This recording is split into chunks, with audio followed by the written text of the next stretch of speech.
मैं चाहता हूँ प्रभु जी, हम पूरे पंजाब के लिए प्रार्थना करते हैं, पूरे उत्तर प्रदेश के लिए प्रार्थना करते हैं, हम सारे स्टेटों के लिए, प्रांतों के लिए प्रार्थना करते हैं, हम हिंदुस्तान के लिए प्रार्थना करते हैं प्रभु जी, हम पूरे संसार के लिए प्रार्थना करते हैं, पूरे जगत के लिए प्रभु जी। जितने लोग लाचारी हैं, भिखारी हैं, दुखारी हैं, परेशानी में हैं, उनको उठाइए, खड़ा करिए प्रभु जी। उनको विवेक शुद्ध मन से दीजिए प्रभु जी, ताकि वो लोग समझ सके, जान सके खुदाबंद खुदा। क्योंकि विवेक से सब कुछ हो सकता है, संभव है, बुद्धि से सब कुछ हो सकता है, संभव है प्रभु जी। क्योंकि बुद्धि ना होने के कारण प्रजा तितर बितर हो जाती है प्रभु जी। आपका वचन कहता है, आपके पवित्र वाणी जो है कहती है। तो प्रभु जी आप दया करिए, कृपा करिए, अनुग्रहकारी परमेश्वर। हर बंधन, हर शराब, हर कालीलम, जादू टोना, तवीज धागा तोड़ दीजिए प्रभु जी। हर दुष्ट आत्माओं को प्रभु जी निकालिए, बाहर करिए। जो दुष्ट आत्मा है प्रभु जी, उस पृष्ठ आत्मा से हमको वंचित करिए। Praise God name of Jesus, hallelujah. प्रभु जी पूरे संसार में आज पवित्र दिन को आज महिमा हो रही है। आज इतवार संडे दिन है और मुर्दों में से तीसरे दिन जी उठा वो दिन है खुदाबंद खुदा। सचमुच आप महान परमेश्वर है प्रभु जी। हर कालीनम, जादू टोना, तवीज धागा तोड़ दीजिए प्रभु जी। जितने लोग अभिलाषा लेके आए, जिज्ञासा लेके आए, उम्मीद लेके आए हैं, उनको पिता परमेश्वर उस उम्मीद में तरक्की दीजिए और विश्वास में प्रभु जी बढ़ाइए। और प्रभु जी हर रुका हुआ काम को खोल दीजिए प्रभु जी। Praise God name of Jesus, hallelujah. प्रभु जी आपसे सब कुछ, खेती, गृहस्थी, माल, मवेशी, सब पर पिता, पुत्र, पवित्र आत्मा के नाम से आशीष देते हैं आपके दास होने के नाते। प्रभु जी दया करिए, कृपा करिए। हर बुराई से, हर कुकर्म से प्रभु जी, हर चुंगलखोरी से प्रभु जी दूर रखिए खुदा। हर वहम से, हर संकट से दूर रखिए प्रभु जी। मैं चाहता हूँ प्रभु जी सबको सुचारू रूप से चलाने में प्रभु जी अपनी लहू से धो के रास पाक कर प्रभु जी, क्योंकि इसीलिए लहू बहाया गया कि पिता परमेश्वर हमें शांति और सुख प्राप्त हो सके। क्योंकि वचन भी बोलती है, कहती है कि बिना लहू बहाए पापों की क्षमा नहीं है। प्रभु जी कोई विश्वास करे ना करे, लेकिन मैं 100% विश्वास करते हैं तुम मुर्दे में से तीसरे दिन जी उठा और इसमें स्वर्ग में है प्रभु जी। और शांति कायम करिए पूरे हिंदुस्तान के अंदर प्रभु जी। जो पिता परमेश्वर अंगुल उठाते हैं लोग आपके सेवकाई में, आपके प्रभु जी इबादत में, तो प्रभु जी आप उनको बुद्धि दीजिए और उनको भी शांति कायम करिए खुदाबंद खुदा। हम लड़ाई नहीं चाहते हैं, लड़ाई को खत्म करना चाहते हैं प्रभु जी। क्योंकि आप जो इसलिए इस जगत में आए कि शांति मिल सके सबको और सुख अब प्रदान हो सके प्रभु जी। तो आप सुख प्रदान करिए खुदाबंद खुदा, मदद सहायता करिए प्रभु जी। जिस अभिलाषा से लोग आए हैं उस अभिलाषा को पूरा कर सारी भवन में प्रभु जी दया कर तरस खा ले प्रभु जी। आपसे सब कुछ संभव है, असंभव को भी संभव करने वाला ना को हमें उधर। जितने स्टूडेंट है प्रभु जी, वो पिता परमेश्वर जो बोर्ड के पेपर देने वाले हैं 2024 में, उनको सुलेमान के बुद्धि भरा हुआ जिस तरीके से आपने दिया उस तरीके से विवेक भरा हुआ मन दीजिए। और पिता परमेश्वर दाऊद के जैसे हिम्मत और शक्ति और सामर्थ्य, वो डरने न पाए खुदावंद खुदा।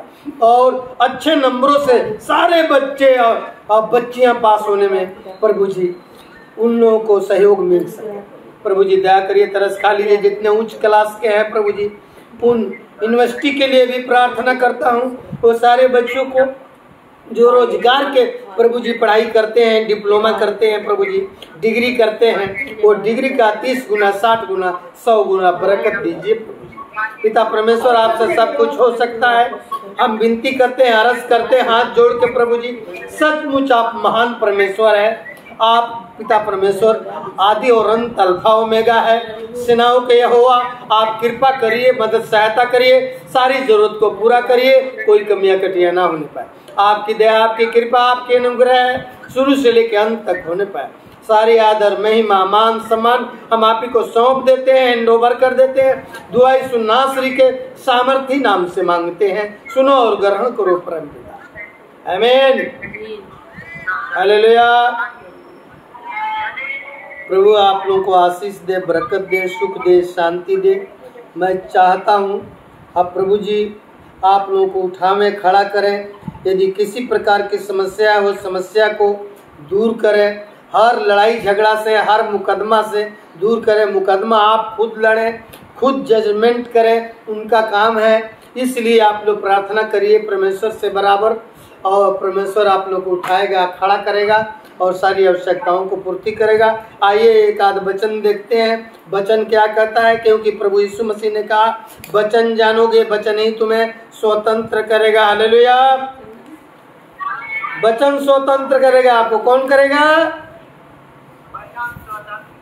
हाँ, वचन स्वतंत्र करेगा। आइए देखिए, जितने पढ़े लिखे लोग छात्र छात्राएं हैं वो लोगों तो जरूर बाइबल पढ़ना चाहिए, जरूरी है। बाइबल देखिए किसी जातीय धर्म को साबित नहीं करती है, आपके बुराइयों को साबित करती है। अब बुराइयों को साबित करके उसको दूर करने के लिए अपने सेवकों को पूरे संसार में छोड़ रखा है। और जो सेवकों को जो परमेश्वर की तरफ से वाणी आता है वो सुनेगा, ग्रहण करेगा, तो उसको तरक्की होगा, सुख मिलेगा, शांति मिलेगा, और हर बंधन, शराब, हर काली लम, जादू टोना, तब इस धागा टूट जाएगा। ये छोटी बात नहीं है।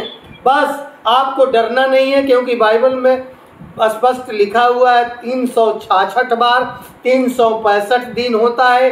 एक वर्ष जो 12 महीने का जो एक साल होता है, तो आप देख लीजिए, उस हिसाब से देखते हैं तो परमेश्वर एक दिन आगे जो है बोला है, एक अंक जोड़ करके, कि 366 बार कहा है डरो मत, डरो मत। जहां हम डर जाते हैं वहीं भूत, वहीं पिशाच, वहीं सांप, वहीं गोजर, वहीं जो है काली इलम आना शुरू हो जाता है। यदि उसको रिसीव नहीं करते हैं तो आपको कोई भी काली इलम, जादू टोना, तबीज धागा काम नहीं करेगा। आप लोगों को आराधना में आने का यही फायदा है। ये समझो इस बात को। हर जगह डरा दिया जाता है, धमका दिया जाता है, लेकिन आप डरो मत। आप धमकियों से ना डरो और परमेश्वर की इबादत करो, क्योंकि परमेश्वर सबके लिए है। चाहे किसी भी जाति का, किसी भी वर्ग का, किसी भी धर्म का, किसी भी मजहब का हो, वो सबको एक दृष्टि से उत्तरीय परमेश्वर है, पिता, पुत्र, पवित्र आत्मा के नाम से जाना जाता है। और वो जो सचमुच आपको लाभ देने वाला परमेश्वर है। आप लाभ लेना चाहते हैं तो एकदम अपने मन को पवित्र करके, अपने शरीर को पवित्र करके परमेश्वर के दरबार में आइए। चाहे किसी भी वर्ग के हो, आपको परमेश्वर उठाएगा, क्योंकि प्रभु में आ जाने के बाद सब एक है। कोई जो है इसमें दो राय नहीं है। इस बात को समझने की कोशिश करो। हालेलुया। चलिए, अब एक क्या है, देखिए हम वचन दे रहे हैं आप लोगों को। पहला ही वचन से अनुभव करो कि फील करो इस वचन क्या कह रही है। यहाँ देखेंगे पहला यूहन्ना 1 के 7, पहला यूहन्ना 1 के 7।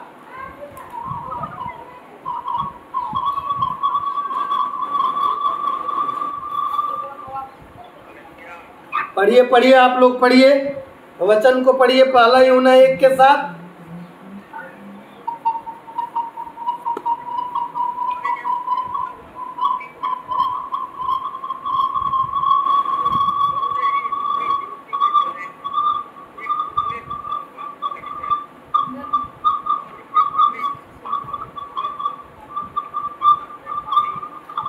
देखिए यह वचन कहता है स्पष्ट, पहला यूहन्ना 1 के 7 में, पर यदि जैसा वह ज्योति में है। ध्यान देने वाली बात है, एकदम मन को स्थिर कर लो, ध्यान से कान खोल के सुनो। अब परमेश्वर आप लोगों को कान को खोल दे यीशु के नाम में। पर यदि जैसा वह ज्योति में है, वैसे ही हम भी ज्योति में चले। हम ज्योति में तो चलते नहीं है, हम तो पाप में डूबे रहते हैं, हम चुंगलखोरी में डूबे रहते हैं, हम बेईमानी में डूबे रहते हैं। हम दो नाव पर चढ़ना चाहते हैं, हम दो जहाज पर नहीं चढ़ करके जा सकते हैं ना, दो नाव पर चढ़ के जा सकते हैं। हमको एक ही सीट मिलेगा, एक ही सीट पर बैठेंगे ना। तो एक सीट जो अच्छी रूप से जो ग्रहण करेगा तो ये जान लीजिए उसको फायदा हुआ है। लिखा हुआ वैसे ही हम भी ज्योति में चले, यानी जैसे वो ज्योति में है यदि उसका देखा देखी नकल करते हैं और यदि ज्योति में चलते हैं हम तो हम प्रकाशमय हो जाएंगे। हो जाएंगे कि नहीं हो जाएंगे? यदि हम बुराई करते हुए और ज्योति में चलने की कोशिश करें तो ये कभी संभव नहीं है मेरे भाइयों मेरे बहनों। यदि मान लो यदि आप परफ्यूम लगाओगे तो सबको माकेगा कि नहीं माकेगा? तो आप जो यदि गंदगी रखोगे तो आज नहीं कल नहीं परसों नहीं बरसों वो पता चल जाएगा कि नहीं चलेगा। इसलिए हमारा कहना है आप लोग ईमानदारी से चलिए। किसी भी रंग को परमेश्वर पसंद करता है, गोरा काला से मतलब नहीं है। देखिए आपके हृदय गुर्दे को देखना चाहता है।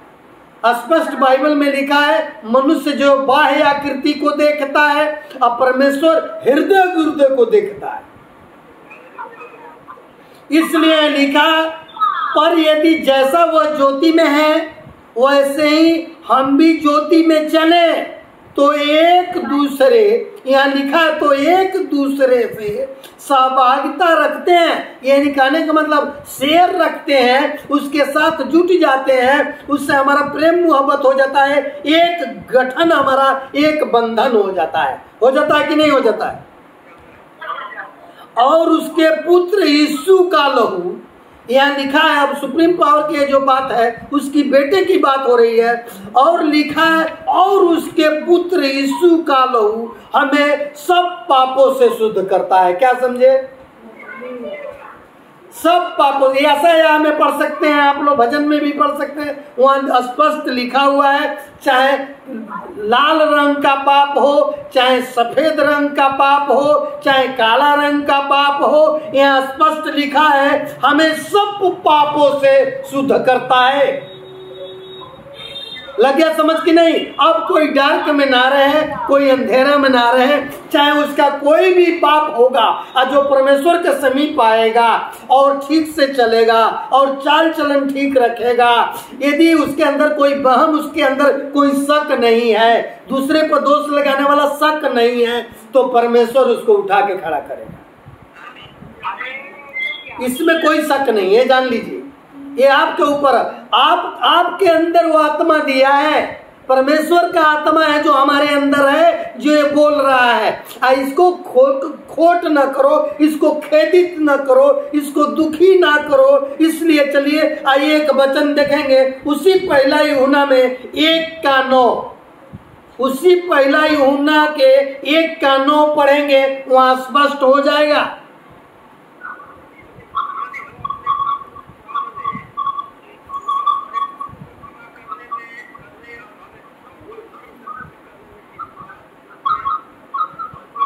हालेलुया। क्या देखते हैं? यह देखिए, सुनिए सभी लोग, सारे ब्रांच वाले। पहला यूहन्ना 1:9 में लिखा है यदि हम अपने पापों को मान ले। देखिए सबसे बड़ी बात यहाँ है, यदि हम अपने पापों को मान लीजिए, हो सकता है आपके पाप को दूसरा ना जानता हो, लेकिन परमेश्वर जानता है कि नहीं? आप भी जानते हैं, आप भी जानती हैं और परमेश्वर भी जानता है, लेकिन थर्ड पर्सन के लोग नहीं जानते हैं। जब बताएंगे आप तब वो जानेगा। जानेगा कि नहीं? इसलिए आप यदि शर्मिंदा है, शर्मिंदित हैं, तो आप अपने दिल में ठान लीजिए, आंख बंद करिए और उस परमेश्वर से कहिए। देखिए यहाँ क्या कहता है, यदि हम अपने पापों को मान ले। सबके लिए है, हमारे लिए भी है। ये न समझिए, आप लोगों को सरल लगता होगा तो हम खुद कह रहे हैं, ये हमारे लिए भी है। यदि हम अपने पापों को मान ले तो वो हमारे पापों को क्षमा करने और हमें सब अधर्म से, अब देखिए पहले था सब प्रकार के पापों को शुद्ध करता है, यहाँ लिखा है अब सब अधर्म से। अधर्म माने जो हमने किया है, जो कुकर्म किया, पाप किया, चोरी किया, बेईमानी किया है, यदि हम महसूस करते हैं, अंगीकार कर लिया उसको, तो उसको माफी मांगने के लिए परमेश्वर से आप काफी हैं। अब परमेश्वर कहता है कि हम शुद्ध करने के लिए और हम उससे माफ कर देने का सिर्फ हमें अधिकार है। आप जाके लंगड़ों के, अंधों के खाना खिलाओगे और भिखारियों के कहो कि हमको आशीर्वाद दो। ऐसे लोग बेवकूफ दुनिया में पड़ा है, जाके आशीर्वाद मांगता। हाँ, हमको भिखारियों को सेवा करना चाहिए, हमको बुजुर्गों को सेवा करना चाहिए, हमको बड़ों को सेवा करना चाहिए, लेकिन उसके पास ये अधिकार नहीं है कि वो पाप को क्षमा कर सकता है। समझो आप लोग इस बात को, कभी भी नहीं। तो यहाँ लिखा है कि हमें सब अधर्म से शुद्ध करने में विश्वास योग्य धर्मी है। कैसा है वो?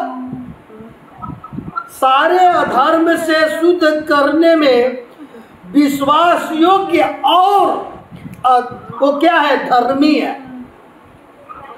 वो आपके हर एक पापों को शुद्ध कर सकता है, लेकिन कब करेगा? जब आप अपने को पहले शुद्धिकरण करोगे।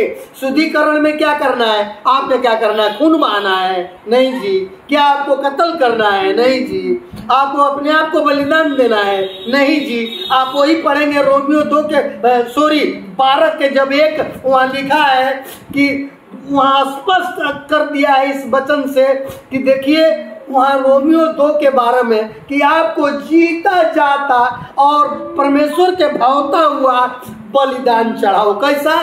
जीता जागता, मार के नहीं, कत्ल करके नहीं। आपको जीवित, अपनी जीवित केवल सिर झुका दो और आत्मा को स्थिर करके, शरीर को स्थिर करके और चंचल ना हो करके। क्योंकि कहा गया, देखो जी, लोग चंचल है आजकल, है ना? तो हम चंचल रहेंगे तब तो धोखा में रहेंगे। कल वहां जाएंगे, परसों वहां जाएंगे, चौथ रोज वहां जाएंगे। एक जगह यदि अड़े रहोगे, खड़े रहोगे, तो परमेश्वर आपको देखेगा, निहारेगा, उठा के खड़ा करेगा। क्या समझे?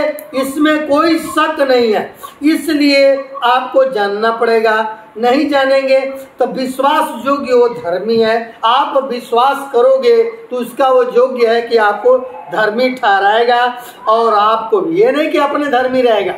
कहने का मतलब प्रभु यीशु मसीह खुद कहता है, यदि मेरे पीछे हो लोगे तो तू अंधकार में नहीं रहोगे, तुम्हें ठोकर नहीं लगेगा। लेकिन मसीह में लोग के हो करके 80% लोग गरीब हैं, इसलिए कि बेईमान है वो लोग। इसमें कोई शक नहीं है, क्योंकि बाइबल कहती है कि देखो तुम्हें एकदम ईमानदारी से चलना है, लेकिन कोई ईमानदार नहीं है। बीज नहीं बोता है, कोई ईमानदारी नहीं है, दूसरे पर दोष लगाने वाला आत्मा उसके अंदर है। और वो कहता है कि हम 10 वर्ष से आ रहे हैं भवन में, तब 20 वर्ष से आ रहे हैं, हमारी तरक्की नहीं है, हमारे बेटे बहुओं को नहीं है, हमारी नाती पोतरों को नहीं है। तो आपके अंदर कमी है, आपके अंदर गलती है। इस गलती को सुधार करो और ईमानदारी से चलो, क्योंकि परमेश्वर के वचन में लिखा, जब 1 तीमुथियुस 5:17 पढ़ते हैं, वहाँ स्पष्ट लिखा है मजदूर अपनी मजदूरी के हकदार है। बल्कि इस तरीके से नहीं लिखा है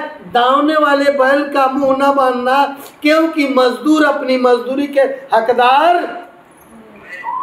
है। लेकिन यहाँ तो सारा काम मुफ्त चाहिए। जहाँ पैसे वाली बात हो जाएगा, जहाँ कुछ लेन देन वाला बात हो जाएगा, तो एक बात ना अपना जो स्टडी शुरू हो जाएगा। इसलिए देखिए, हमको एकदम बिल्कुल ईमानदारी से विश्वास योग्य परमेश्वर का काम करेंगे तो हर बंधन जादू टोना तवीज धागा टूट जाएगा। और हम जैसे चाहते हैं भजन 20:4 के अनुसार, क्योंकि वहाँ लिखा है यहोवा तेरी मन की इच्छा को पूरी करे, तो तुम्हारे मन की इच्छा को पूरी कर देगा। आपने रिसीव भी कर लिया है, अब शक में भी है। तो प्रभु यीशु मसीह कहता है, यदि राई के दाने के बराबर यदि तेरी विश्वास होगा, तो यदि पहाड़ को कह दोगे यहाँ से खिसक जा, यहाँ से सरक जा, तो सरक जाएगा। मेरे भाई, मैं पूरे संसार के लिए, जगत के लिए मैं विनती करता हूँ परमेश्वर से, सबको सुख और शांति दो, चाहे वो किसी भी मजहब के हो, किसी भी वो क्यों न जाति के हो, किसी भी वर्ग के हो, ये माने नहीं रखता है। और वो कितनो यदि वो सही से न चलने वाला हो, तभी भी परमेश्वर तू चाहोगे तो उसको सही चला सकते हो। तेरे ऊपर निर्भर करता है। इसलिए प्रभु जी, घर को बसाने वाला आप ही हैं, दूसरा कोई नहीं है। आप उजाड़ने वाले नहीं हैं, आप बसाने वाले हैं। क्योंकि आप जो है मुक्ति दाता है, आप मुक्ति देने वाले हैं। तब मुक्ति का अर्थ ये होता है लास्ट में हमारा जो है मुक्ति भी हो जाए, तो आपके पास मुक्ति भी है। तो इसलिए प्रभु जी विनती करते हैं कि पूरे जितने जगत के लोग हैं और खास करके जो हमारे ब्रांच में टोटल में जो आए हैं और जहाँ जहाँ इबादत हो रही है, सबको उठाइए, खड़ा करिए, उनको मन के अभिलाषा को पूरा करिए, जिज्ञासा को पूरा करिए। हालेलुया। आइए देखेंगे एक वचन, नीति वचन 28 के 13। नीति वचन 28 के 13।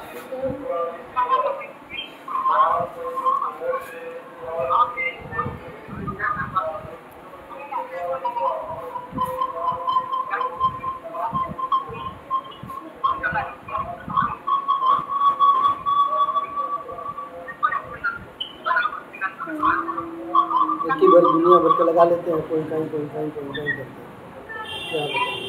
आइए देखेंगे, यहाँ देखिए नीति वचन 28 के 13 में लिखा है, जो अपने अपराध छिपा रखता। यदि हम परमेश्वर के दरबार में आए हैं तो हमको फिर कोई पाप, कोई अवगुण छिपाना क्यों है? क्यों छिपाना भाई? हम तो सात्विक विचार से न सत्य की आत्मा के पास आए हैं ना जी। तो जब सत्य के आत्मा के पास आए हैं तो हम भी जब सत्यता से चलेंगे तो परमेश्वर हमको मुक्ति दे देगा, हमको सुख दे देगा, हमको शांति दे देगा। इसलिए यहाँ लिखा है, जो अपने अपराध छिपा रखता है उसका कार्य सिद्ध नहीं होता, सफल नहीं होता, परंतु जो उनको मान लेता है और छोड़ भी देता है उस पर दया की जाएगी। अबे नहीं वो अफ्रीका के बंदरों के जैसे वो हाल मत करना। कई बार प्रचार कर दिए हैं कि वो सेव को, वो जो शिकारी जो है ना, वो सेव के जैसे उस जो आकार बनाते हैं सब लकड़ी का, जैसे घुचली होता है, और उसको रंग उसी तरीके से करके और उसको अंदर जो खोखला करते हैं सब, और उसी में जो बंदर हैं अफ्रीका के, वो जो है उनके मन पसंद के खाना उसमें डालते हैं खाना डाल के डालियों में उस घेटू में करके बांध देते हैं सब। और वो लोग बंदर जो है जाते हैं उसमें वो हाथ डाल देते हैं, पूरा उसको निकालना चाहते हैं। अब उनके सामने समस्या खड़ा हो जाता है, या तो उस खाद्य पदार्थ को छोड़ दे और आराम से हाथ को निकाले तो निकल जाए, या मुट्ठी में पकड़ ले और उसको निकालते रहे। तो रात भर ऐसे ही वो मेहनत करते हैं, सब अंदर ले जाएंगे, सब बाहर ले आएंगे, सब उसको छोड़ना नहीं चाहेंगे। सब ना छोड़ेंगे तो सुबह शिकारी आएगा, वो क्या करता है, वो उसमें हाथ फंसने को जैसे फट दे जाल फेंकता है और उसको ले लेता है, क्योंकि उसको बेचता है, उससे उसका बिजनेस है वो बंदरों के पकड़ने के बाद अफ्रीका में। तो ये ख्याल रखना इस बात को, जो लोग चाहेगा कि पाप को भी हम लेके चलता रहूं और परमेश्वर के यहाँ धर्म के भी काम कर रहे हैं, हम चर्च जा रही हूँ, हम चर्च में हूँ और कुछ ना जाने, क्योंकि परमेश्वर का वचन कहता है, खुद को यीशु कहता है, जो मुझको देखा वो पिता को देखा, जो पिता के देखा वो मुझको देखा। यहाँ तो सेवक के लोग तो चुंगली करते हैं पीछे से, भैया तो उसको आशीर्वाद मिलेगा? यदि आप कोई अवगुण देखते हो सेवक के तो प्रार्थना करो, दूर हो जाएगा, लेकिन आपको दोष लगाने का अधिकार नहीं है। इसलिए परमेश्वर के वचन में लिखा है, खुद जब पढ़ते हैं आप मत्ती 7 के जब 7 से, तो स्पष्ट उसमें लिखा हुआ, जब 7 के 1 से पढ़ोगे तो उसमें लिखा है, दोष मत लगाओ, तुम पर भी दोष। ये जान लो, ज्यादा कभी कभी तेज बनना नुकसान हो जाता है। इसलिए परमेश्वर के दरबार में भोला बन के आओ।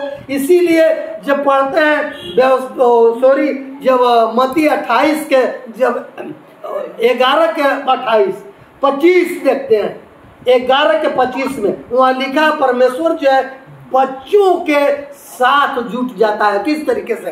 बच्चों को प्यार करता है। क्यों? इसलिए कि बच्चों के ऊपर जो है अपनी गहरी भेद को खोला है, ज्ञानी और फरीसियों के ऊपर नहीं खोला है, सेवकों पर नहीं खोला है, विद्वानों पर नहीं खोला है, लेकिन बच्चों के ऊपर वो गहरी भेद खोल दिया है।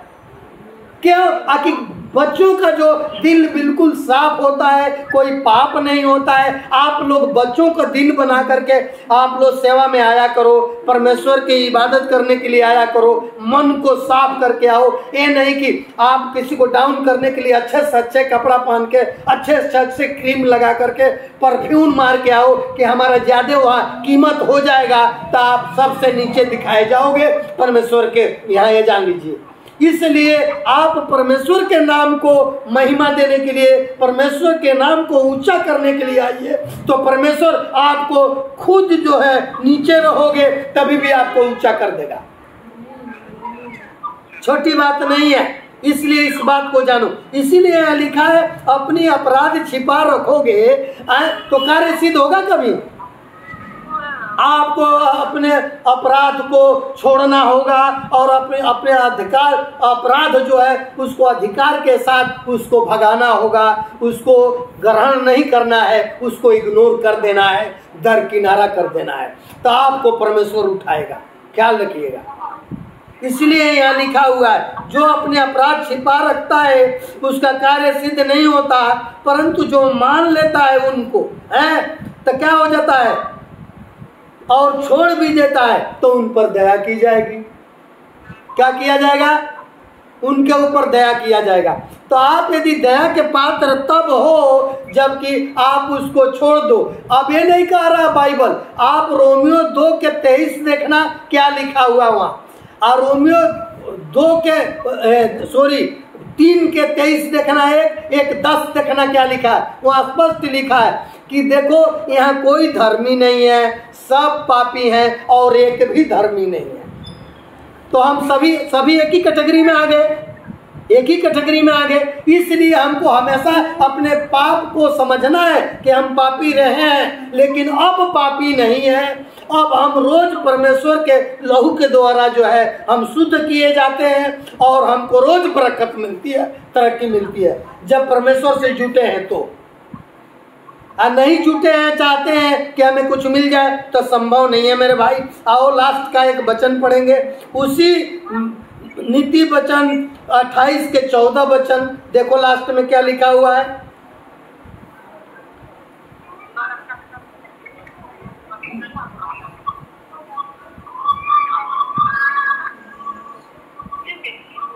नीति वचन 28 के 14।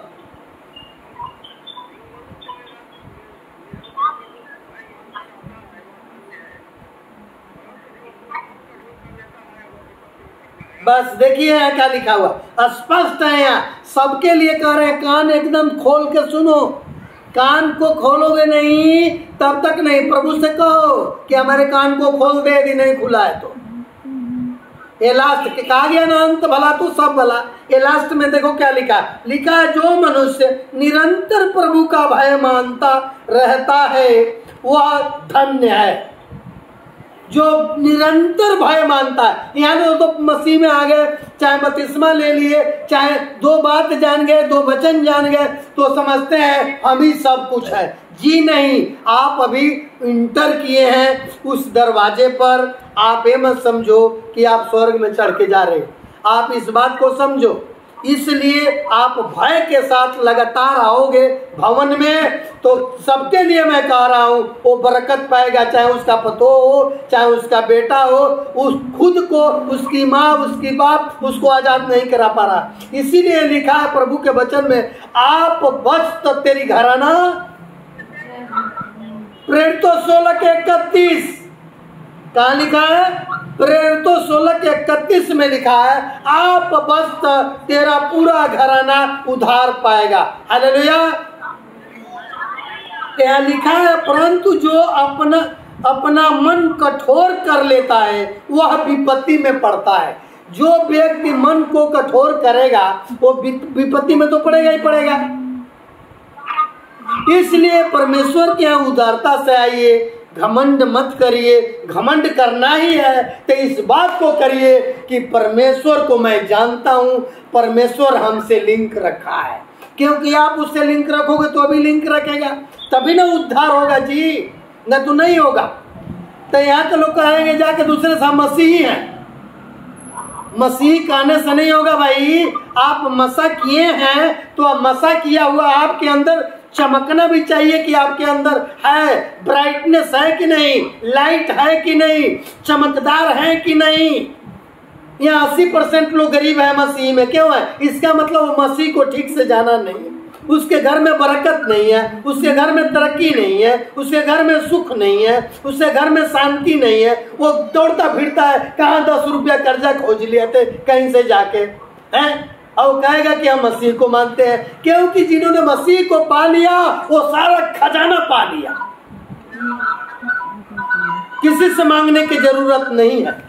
वो परमेश्वर हर एक घटी को फिलिपियों 4:19 के अनुसार महिमा सहित, यदि परमेश्वर यीशु के साथ आप रहेंगे तो आपको हर एक घटी को परमेश्वर पूरा करेगा। हालेलुया।